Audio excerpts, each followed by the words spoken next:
This one's a tricky beast to review, mostly because trying to explain what the Alters even is giving me a bit of a brain hemorrhage. Imagine if Fallout Shelter, a Telltale game, and Satisfactory all got locked in a bunker, did some dodgy gene splicing, and out popped this philosophical, genre-bending oddity. On paper, it sounds like an absolute train wreck, but somehow, 11-bit studios have pieced it together into one of the most thought-provoking games I've played in years, even if it does have the worst box art I've ever seen. Just look at that shit. But before we start handing out medals, there's a catch. One key gameplay mechanic here is gonna be divisive. It might even be the game's Achilles heel. So put the kettle on, grab a cuppa and brace yourself. We're going full sci-fi headspin in today's review.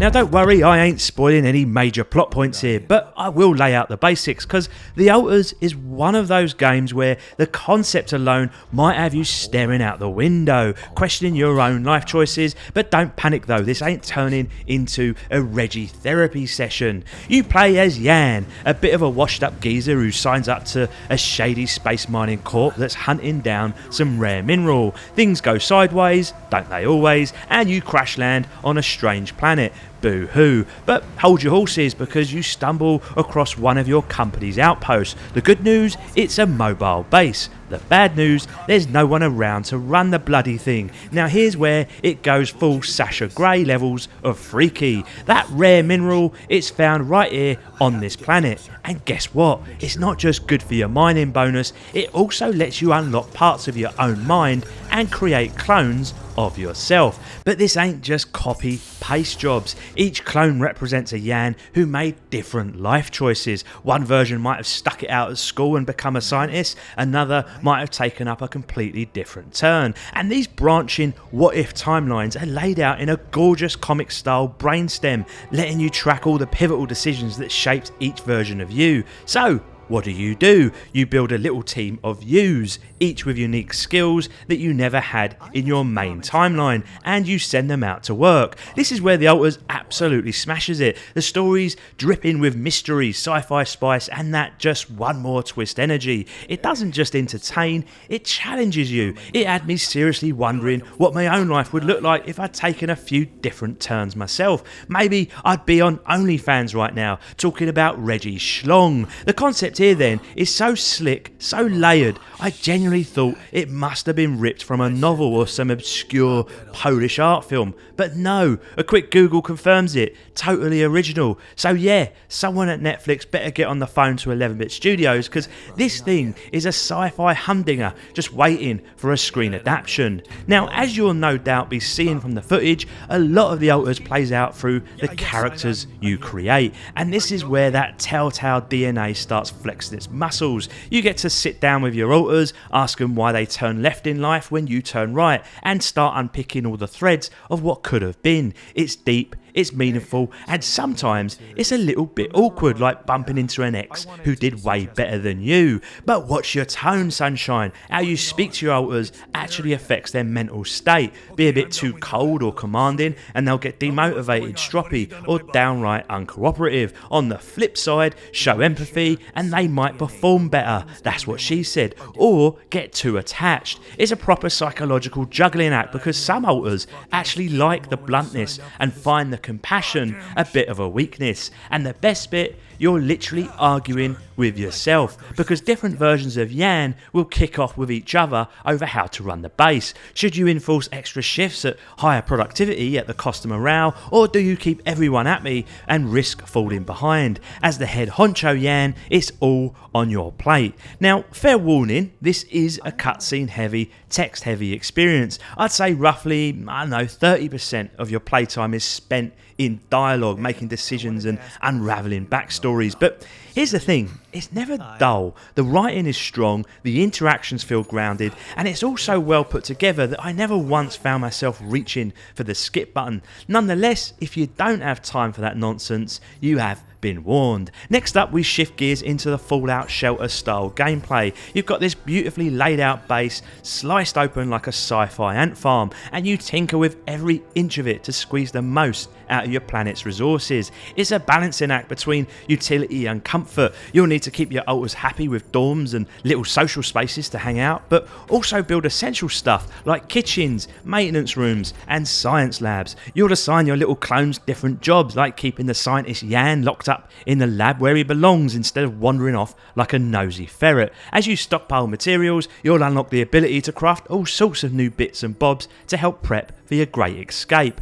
What's particularly slick is how intuitive it all feels. Want to move a room? One click and you're dragging it around like a piece of Lego. You'll be fiddling with layouts constantly as you expand and upgrade, and keeping those resources flowing becomes a proper obsession. That said, not everything is explained as well as it should be. For example, I hit my storage cap and couldn't gather any new materials, but had no clue how to scrap or shift the junk clogging up the system. Same with water. My capacity was capped, but I needed more to shift the base, and the solution wasn't exactly obvious. And let me moan about the icons for a second. Some of them are tiny and nearly identical, especially when you're juggling metals, minerals, and enriched minerals. It's like going through your recycling bin blindfolded. You'll get used to it eventually, sure, but I wish they'd been a bit clearer with the designs, just a bit more visual separation to save me going cross-eyed. And rounding out the genre buffet, we've got a dash of Satisfactory in the mix. Now, don't get too excited. We're not talking full factory building freedom or sprawling automation chains here, but there is a slice of that engineering vibe once you step outside the base and start exploring the planet's surface. Out here, you'll be placing pylons, big chunky bits of kit that link your mining outpost back to home base and power them up. Once you've juiced up an outpost, it doubles as a fast travel point. That becomes a lifesaver at the end of each in-game day, where radiation levels spike and you need to leg it back to the base before your skin starts glowing in the dark. My favourite mechanic though, the stamina system. It doesn't work like every other game with a boring green bar. No, here stamina is basically your time budget for the day. Spend too long mining a rock and the clock fast forwards 2 hours. It's a brilliant twist that forces you to make trade-offs. Do you do the mining now and risk getting caught out in the storm, or do you head home early to do other tasks? It adds proper tension to every little jaunt. You'll see that same sped up game time mechanic too back in the base when you're crafting or building, which keeps things flowing nicely. The outdoor areas themselves are a bit more linear than you might expect, more defined corridors than open wilderness I'd say, but there's still plenty of intrigue. You'll find mysteries to solve and obstacles to overcome, many of which require specific alters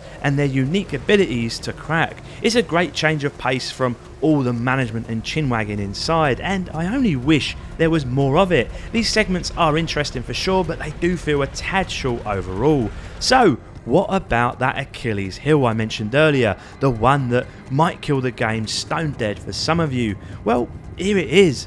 The Alters is on a time limit, and honestly, I'm not sure it actually works. Without diving too deep into spoiler territory, the core story revolves around escaping the planet before a catastrophic event hits. You're warned about it in passing throughout, but it's all very vague until suddenly you're told you've got about 8 in-game days left before everything goes tits up.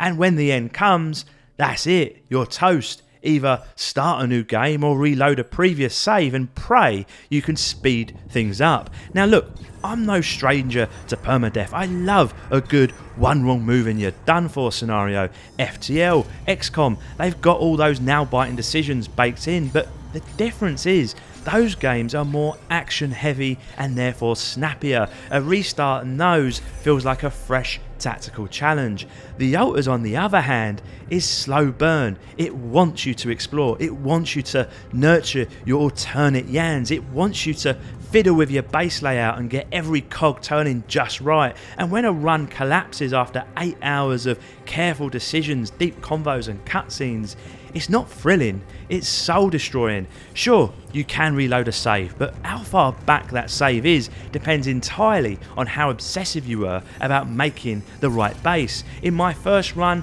I took my sweet time. I was loving it, but when I bit the dust, I just sat there thinking, do I really want to go through all of that again? Now look, I know some of you are already typing in the comments, skill issue Reggie, it's not that hard, you can change the difficulty early on mate and all that bollocks, and you know what? fair play. For many of you, this mechanic won't be a deal breaker, but for others, it will be. And it's only fair I flag it, because once you realise how much of the game is tied to slow progression, story beats and dialogue heavy moments, the idea of starting over might be enough to put you off completely. As for me, I'll definitely be diving back in, just not straight away. I need a breather first, a moment to mourn fallen Jan and maybe cry into a pint before booting it all up again. Now visually, The Alters is in a bit of a weird spot. On one hand, yes, it's bloody gorgeous. You can see the craftsmanship dripping from every genre that it dips into. The surface of the planet is rich in detail with lush particle effects and environments that really pop. I especially love the mining scan mechanic, you know, that little thermal style heat map that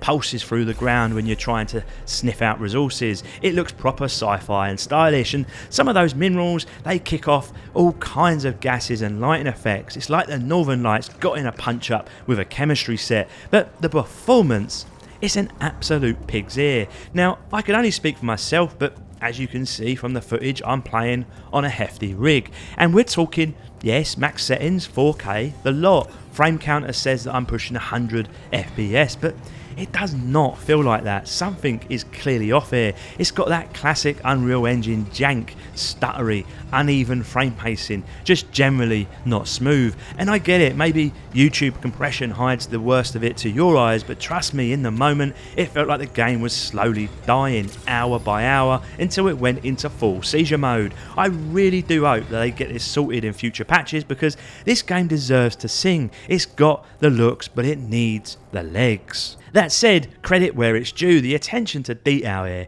is next level. Pause the footage on any frame in your base and you'll see what I mean. There's all these little touches everywhere, a textured rug with proper colour variants, a fridge with scuffs and reflections, printed lettering on a battered old coffee machine. It's the kind of visual love that most players will probably never notice because you're sprinting through rooms at full tilt, but it's all there, and it absolutely sells the illusion of a living, breathing space. Speaking of which, the lighting and shadow work deserves a round of applause too. Everything feels dynamic. Light sources cast real shadows which dance and follow you as you move around. It adds so much atmosphere to those dialogue scenes too. Cinematic but subtle. If I had to nitpick, some of the lip sync during speech scenes can feel a bit robotic, and I did have a little chuckle watching Jan barrel around the place like he's doing the 100-metre sprint, even in a full bloody spacesuit. Bit immersion breaking, but hey, maybe he's desperate to take a shit.